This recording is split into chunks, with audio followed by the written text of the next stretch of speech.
What are we going to do? What can we do? This is not good.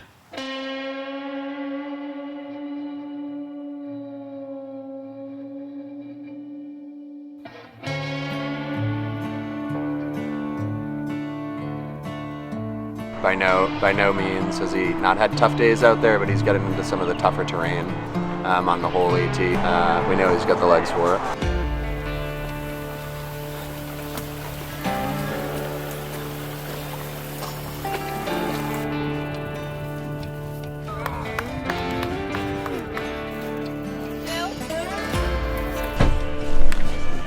We chatted last night.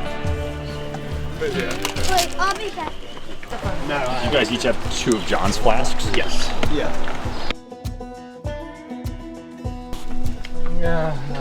We're gonna go pace him up Franconia Ridge to some beautiful alpine terrain. These higher summits in the White Mountains can see some of the world's worst weather, regardless of the month. Have some water, please. Water?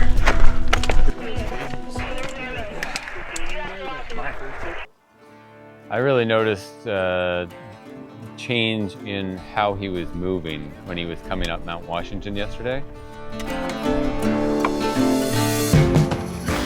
I could just sense and see that he was in a lot of pain. He was describing immobility and not being able to move himself. Not specific pain, but just like his brain not telling his foot to move and flex and extend, but him not being able to do it.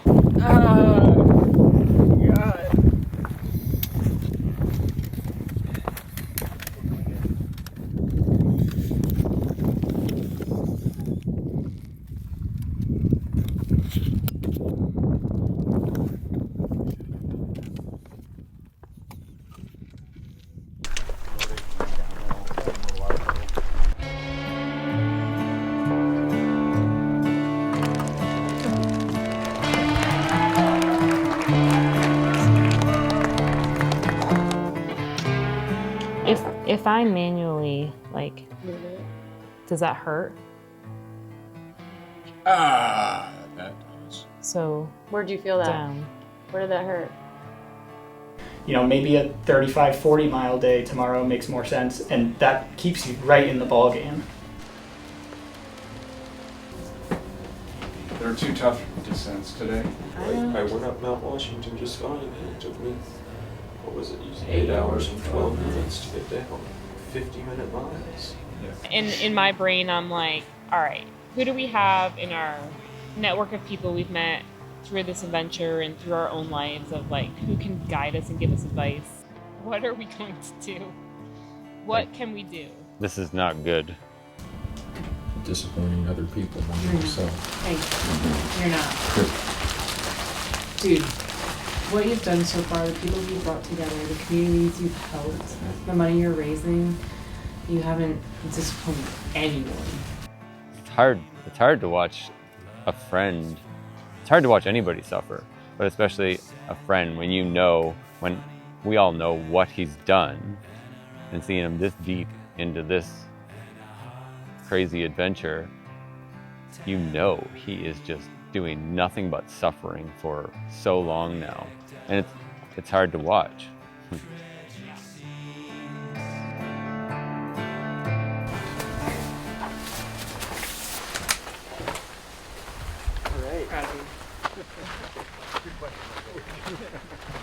Oh, it was heartbreaking. It was the first time that he looked me square in the eyes and he just said, "I don't think I can finish this, Jody."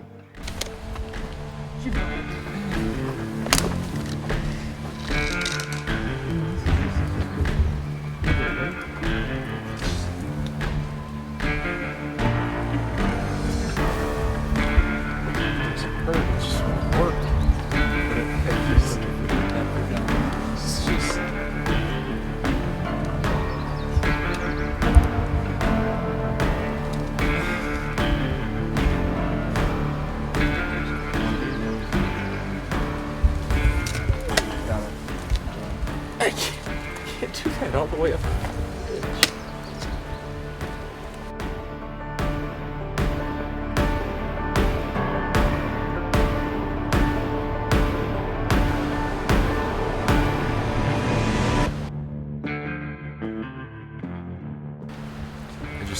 my ankle, like I'm bending my ankle right now, and nothing is happening. Like it won't function. Like the leg won't function.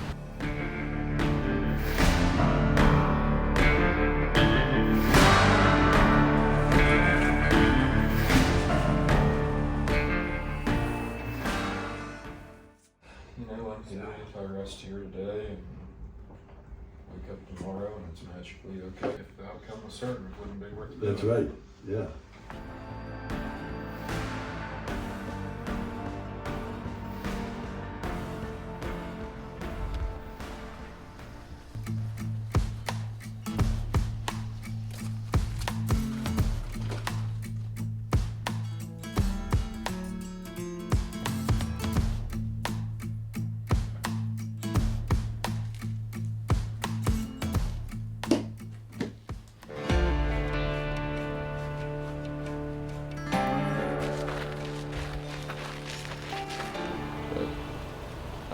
I know the difference between things I can push through and things that are only going to get worse, and I fear this is the latter.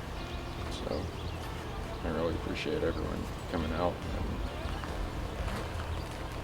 and we'll see. Stoked to meet y'all. To be out here. This is like truly such a beautiful place here.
Sorry, y'all, but this is just, it's not gonna happen. Nothing to be sorry about. We're all proud of what you've done and proud of you. Yeah.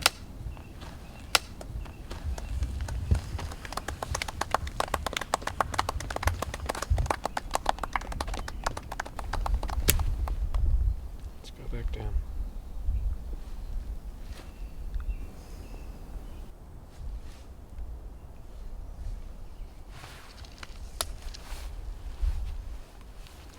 Make myself do it. Take all the time you need. Fine. Stop training. Go enjoy the talk at least.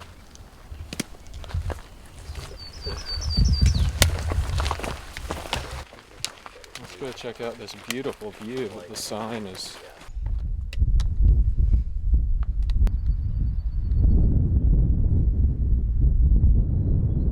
Someone bring a pizza up here by chance?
As we get into the final recap of John Kelly's FKT attempt, first and foremost, what an incredible feat of human endurance.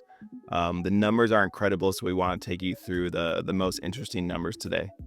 The first number to look at is his total volume, so 1,826 miles over a 34-day period. This is equivalent to about 53.7 miles a day, which is more than 2 marathons every single day. But on top of that, he was also doing 9,000 feet of elevation every day. So imagine a third of the way up Everest, 2 marathons every single day on 4 hours of sleep. The next metric that we want to look at is John's daily train load. Train load is essentially the stress on your body from aerobic activity. It looks at the duration of the activity times the effort. So John's baseline before the attempt was 110, and to give that some context, athletes running the Western States last week, their base fitness train load average was about 180. So as we got into the actual attempt, John was averaging 464 train load a day, which is almost double a Western States athlete getting ready to perform. So he was going 4.5 to 5x over his baseline every single day, again on 4 hours of sleep, with his biggest day being one of his first ones, topping out at 1,000 train loaded in the first week, which is an absolutely massive amount of stress and effort on his body. As part of John's attempt, it was very obvious that he had a calculated heart rate approach to ensure that he kept his stress low throughout the entire journey, as low as possible anyways. So the first thing to know is what are John's threshold heart rate zones. And as you can see, Coros labels it out in 6 distinct zones. And for John specifically during the FKT attempt, he was seeing how much time could he accumulate under 134 beats per minute. So when we start to look at John's actual time in his heart rate zones, it's incredible. So 93.9% of his time, 533 hours and 41 minutes, was spent in zone 1, again under 134 beats per minute, with only 6.1% of his time, roughly 34 minutes and 46 seconds, spent in zone 2, which was 135 to 150 beats per minute. So very obvious that John had a very calculated approach and knew that, hey, if I'm going to go after this record, I have to keep my stress levels in check, and this is how he did it. When we compare it to John's normal training, which is what we're looking at is between February 1st and April 1st, this is more typical of an endurance athlete trying to build some tempo and threshold. So you can see a breakdown of zone 1, zone 2, zone 3, zone 4, zone 5. So it's, again, I just show this to give context of basically how focused John was on keeping his heart rate very steady in the lower zones. When most athletes, when they look at this chart, they'll see something that reflects something more like this. So the final metrics that we'll look at is based on recovery, because John has a long road ahead. So during the attempt, again, he peaked at about 71 beats per minute at a resting heart rate, which is nearly 20 beats per minute above his normal resting average. So now as John is starting the recovery process, we can see his resting heart rate starting to come down. It's down to 61 now. But this is going to be a 2 to 3 week process until his body fully recovers from the stress from the aerobic perspective, the endurance perspective, until it's, he's got a long recovery window ahead, but he's on the journey now back to his normal baseline level. And the final graph we'll look at is his HRV. So we can see that as he started, his HRV was quite a bit above his normal baseline. His body was very stimulated and ready to go.